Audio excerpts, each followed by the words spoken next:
So while many of us are heading back to our day jobs today, these animal activists remain stationed outside Just Pups in Emerson, New Jersey. Not puppies being bred under inhumane circumstances.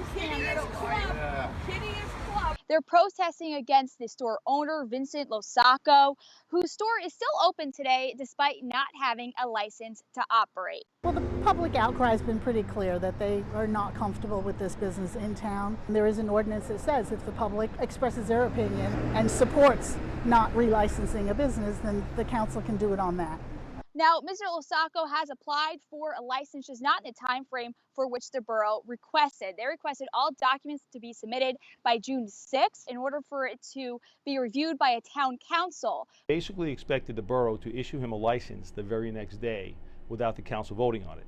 And he's doing that because he's afraid to come before the mayor and council. But Mr. LoSacco says that he wasn't required to do that under law, and he really feels he's just being unfairly targeted for past allegations. What they want and what the law dictates are two different things. There's no law that says when you have to have it in or not, as long as it's prior to your current license expiring. Now, you might recognize Mr. LoSacco. He's been in the headlines in the past, already closing 2 of his other locations.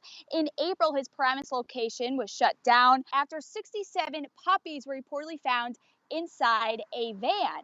In March, roughly 200 counts of animal cruelty were charged against him at his East Brunswick location. That location also closing. Now, those 2 cases are now tied up in court, but Mr. LoSacco says he's innocent. He even took me inside his Emerson location to show me how he cares for his animals. They have no idea. They've never been in here. Total fabrication. I have no idea where they come up with it. Now, protesters also say this store has no business in this area because there's a law against puppy mills. But Mr. LoSacco says he doesn't get his puppies from those facilities. Instead, he says he has a breeding facility a little further away. Well, see, the sad thing here is that it's very easy because he's an unpopular figure to say the business should be shut down for paperwork. If this were any other business, we would be crying the exact opposite to say, come on, for a couple weeks or a couple days? Really? I would be surprised at that. Doesn't matter. The law is very clear. If you don't have a license to operate, you cannot operate. This man That's it. has a pattern. I was there the day before his Paramus location closed. He allowed me inside, and the next thing you know,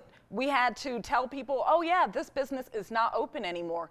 And if he's been deemed unfit for 2 businesses, yeah, there is a lot of reason to question him right now with this other location. He hasn't violated anything yet.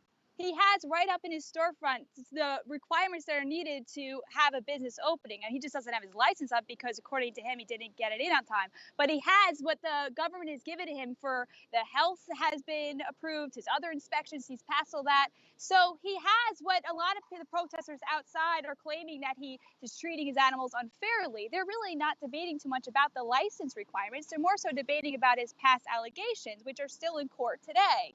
Thanks, Diana.